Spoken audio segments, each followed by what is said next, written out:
Di kaki sebuah gunung yang tinggi dan berselimut kabut, hiduplah masyarakat kecil yang damai. Gunung itu dikenal dengan nama Gunung Dempo. Gunung yang dipandang suci oleh warga sekitar. Mereka percaya, di puncak gunung itu tinggal roh penjaga yang baik hati, yang menjaga keseimbangan alam, air, dan kehidupan. Tak seorang pun berani merusak hutan atau berburu sembarangan di lerengnya. Di kampung itu hiduplah seorang gadis muda bernama Sari, anak seorang petani teh. Rambutnya hitam panjang, matanya tajam dan berani. Ia dikenal ceria, jujur, dan sangat menyayangi alam sekitarnya. Sari sering membantu ayahnya memetik daun teh, dan setiap sore ia duduk di tepi sungai yang jernih, mendengarkan suara burung sambil menatap kabut yang menyelimuti puncak Dempo. Bagi Sari, gunung itu bukan sekadar gunung. Gunung itu seperti teman, pelindung, dan tempat ia berdoa dalam diam. Ia sering berkata, Gunung Dempo mendengar suara orang yang berhati bersih. Di desa yang sama, ada seorang pemuda bernama Raka. Anak seorang pemburu, Raka dikenal kuat, cekatan, dan sedikit keras kepala. Sejak kecil ia dilatih berburu di hutan. Raka tidak sepenuhnya jahat, tapi ia memiliki sifat ingin membuktikan dirinya. Ia sering naik lebih tinggi dari orang lain, berburu lebih banyak dari siapapun, dan merasa bangga jika bisa mengalahkan batas. Orang-orang tua sering mengingatkannya, jangan terlalu menantang Gunung Dempo. Nah, di sana ada kekuatan yang tak bisa kau taklukkan. Tapi Raka hanya tertawa. Sari dan Raka tumbuh bersama. Mereka sering bertengkar kecil. Sari membelah hutan, Raka memburu di dalamnya. Namun jauh di dalam hati, keduanya saling menghormati. Suatu hari, sebuah musim kemarau panjang datang. Sungai yang biasanya jernih mulai surut.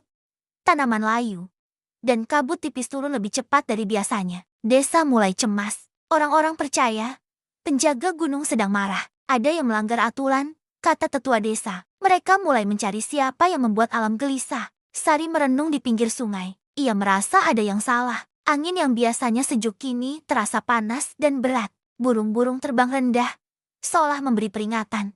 Di sisi lain, Raka bersama beberapa pemuda telah naik jauh ke lereng gunung. Mereka berburu rusa liar untuk membuktikan keberanian. Mereka tertawa dan bersorak, tidak menyadari kabut mulai menebal. Saat mereka mencapai sebuah padang rumput di lereng tinggi, mereka menemukan seekor rusa putih langka. Bulu rusa itu berkilau bagai salju.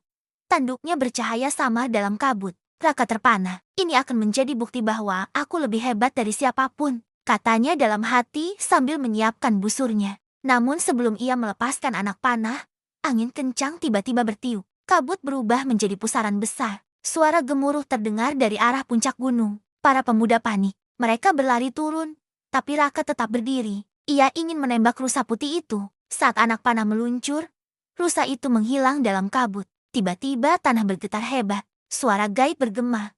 Siapa yang berani melukai penjaga Dempo? Raka jatuh tersungkur. Angin kabut menyelimuti tubuhnya.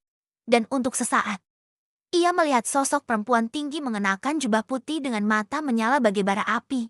Perempuan itu adalah penjaga Gunung Dempo. Kau telah melanggar batas, anak manusia. Suaranya menggema seperti petir. Sari yang saat itu berada di desa merasakan getaran tanah. Daun-daun berguguran, air sungai berhenti mengalir. Ia tahu sesuatu yang besar telah terjadi. Ia segera naik ke lereng gunung untuk mencari Raka. Ia tahu hanya Raka yang cukup berani untuk menembus wilayah terlarang. Sementara itu, para tetua desa berkumpul di balai bambu. Mereka menyalakan dupa dan berdoa pada leluhur agar gunung meredah. Hanya hati murni yang bisa berbicara dengan penjaga Dempo, kata ketua adat. Sari berjalan cepat meski angin mulai kencang. Kabut menutup pandangan. Namun ia tak gentar. Suara gunung seperti memanggil namanya. Ia mendengar sayup-sayup suara Raka, lemah dan ketakutan. Tolong, Sari. Saat Sari tiba di padang rumput itu, ia melihat Raka tergeletak. Wajahnya pucat. Tubuhnya seperti diselimuti kabut dingin. Di depannya berdiri sosok perempuan berjubah putih penjaga Gunung Dempo dengan mata tajam, tapi penuh kewibawaan. Sari berlutut dengan hormat. Penjaga suci, ampunilah kami. Temanku telah berbuat salah. Ia tidak tahu apa yang ia langgar. Sosok itu menatap Sari lama sekali. Hanya hati yang bersih yang berani naik sejauh ini. Katanya lembut namun tegas. Tapi pelanggaran harus ditebus. Raka menggigil. Ia tidak bisa bergerak. Air matanya jatuh tanpa ia sadari. Untuk pertama kalinya, ia benar-benar takut. Penjaga berkata, gunung ini hidup. Setiap pohon adalah nafasnya. Setiap sungai adalah nadinya. Ketika manusia serakah, gunung akan murka. Sari menunduk. Aku akan melakukan apapun untuk menebus kesalahan ini.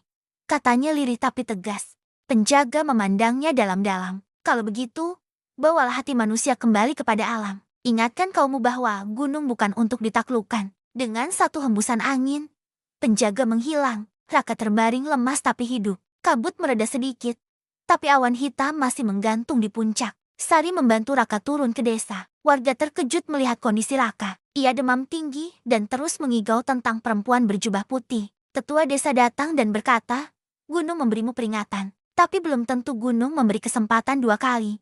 Hari-hari berikutnya menjadi berat. Sungai belum mengalir lancar.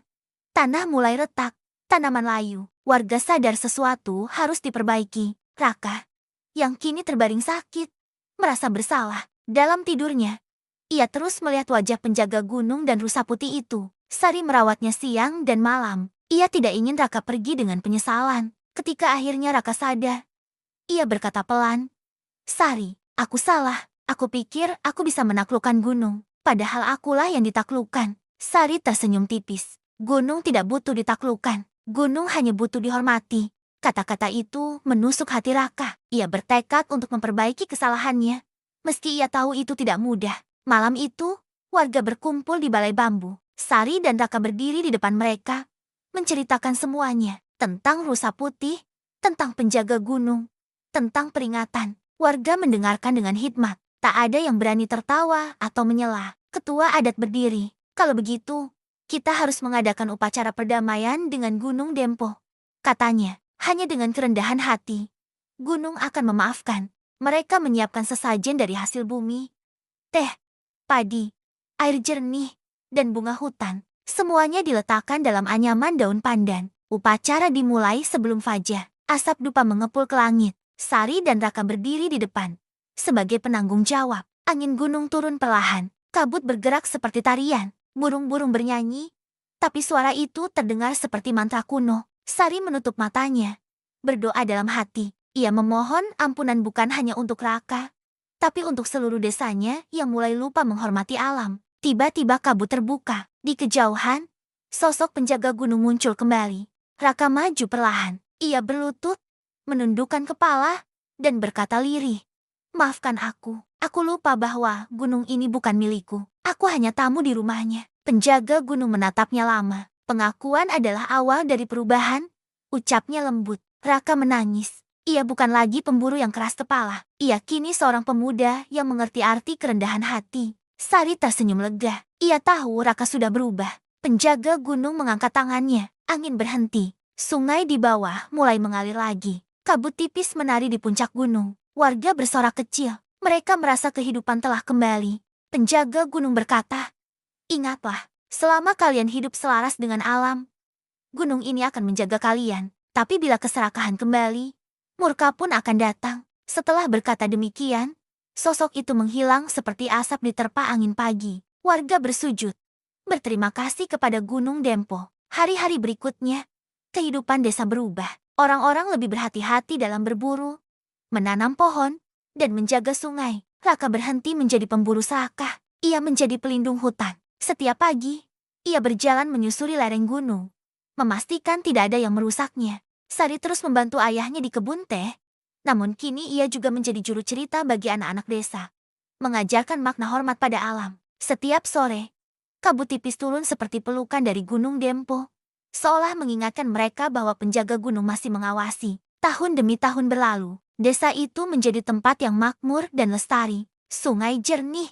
hutan rimbun, udara bersih. Anak-anak tumbuh dengan cerita tentang rusa putih dan perempuan berjubah putih. Legenda yang diwariskan dari Sari dan Raka. Mereka tidak takut pada gunung, tapi mencintainya. Gunung bukan musuh, tapi sahabat. Sari dan Raka pun tumbuh dewasa. Persahabatan mereka perlahan berubah menjadi cinta yang dalam dan tenang. Mereka menjadi teladan bagi seluruh desa. Orang-orang menyebut mereka penjaga Gunung Dempo, julukan yang dulu hanya dimiliki sosok gaib. Raka selalu berkata pada anak-anak muda, "Kalian boleh kuat, tapi kekuatan tanpa hormat pada alam hanyalah kesia-siaan." Sari selalu menambahkan, "Gunung ini mendengar suara hati, maka berbicaralah dengan kejujuran." Setiap tahun, warga mengadakan upacara syukur untuk Gunung Dempo. Bukan karena takut, tapi karena rasa hormat. Di lereng gunung, rusa putih sering terlihat berlari di antara kabut. Orang percaya itu bukan rusa biasa, tapi penjaga gunung dalam wujud lain. Raka tidak pernah lagi memburu rusa. Ia hanya menatapnya dari jauh dan tersenyum. Mengingat masa lalunya yang hampir merusak segalanya, Sari sering duduk di tepi sungai, sama seperti dulu. Namun kini sungai itu jauh lebih jernih dan tenang. Suara burung di hutan menjadi lagu pengantar tidur bagi desa. Alam benar-benar kembali bersahabat. Legenda tentang pelanggaran dan pengampunan itu menyebar ke desa-desa sekitar. Banyak orang datang ke lereng Gunung Dempo untuk belajar hidup selaras dengan alam. Para tetua berkata, gunung tidak butuh persembahan mewah. Ia hanya butuh manusia yang tahu batasnya. Raka kini menjadi pemimpin muda. Ia membimbing para pemuda agar tidak mengulangi kesalahannya. Sari menjadi penjaga tradisi lisan, memastikan cerita tentang penjaga Dempo tak pernah hilang di telan waktu. Bagi mereka, Gunung Dempo bukan sekadar legenda, tapi kehidupan nyata yang harus dijaga. Suatu malam, saat kabut turun lebih tebal dari biasanya, Sari dan Raka berdiri di tepi sungai. Mereka mendengar suara lembut, seperti bisikan angin. Terima kasih. Mereka saling berpandangan. Mereka tahu, itu suara penjaga gunung. Malam itu bintang bersinar terang di langit Sumatera Selatan. Seolah alam ikut bersyukur. Sari menatap puncak gunung. Dulu aku hanya gadis kecil yang mencintai gunung ini, katanya lirih. Raka menjawab. Dan aku hanya pemuda bodoh yang ingin menaklukkannya. Tapi kini, kita menjaganya bersama. Kabut bergerak pelan, seperti anggukan lembut dari puncak Dempo. Waktu terus berjalan, namun cerita itu tetap hidup dalam setiap hembusan angin, dalam setiap tetes air sungai, dalam setiap kabut pagi. Setiap anak yang lahir di desa itu akan tumbuh dengan satu pelajaran penting. Hormati alam, maka alam akan menjagamu. Sari dan Raka menjadi legenda hidup, bukan karena mereka sakti, tapi karena mereka belajar merendah di hadapan alam. Gunung Dempo kini bukan sekadar latar pemandangan, tapi jiwa yang menyatukan manusia dengan bumi. Rusa putih sesekali masih muncul. Setiap kali ia menampakkan diri, warga tahu itu pertanda baik, pertanda gunung masih tersenyum. Di lereng gunung itu, suara alam menjadi nyanyian yang tidak pernah usang. Cerita ini terus diceritakan dari satu generasi ke generasi berikutnya. Anak-anak mendengar dengan mata berbinar, membayangkan kabut, rusa putih, dan penjaga gunung. Mereka belajar bahwa keberanian bukan tentang melawan alam, melainkan tentang menjaga dan menghormatinya. Dan demikianlah legenda Gunung Dempo hidup abadi bukan hanya dalam cerita, tapi dalam cara manusia menjaga bumi tempat mereka berpijak.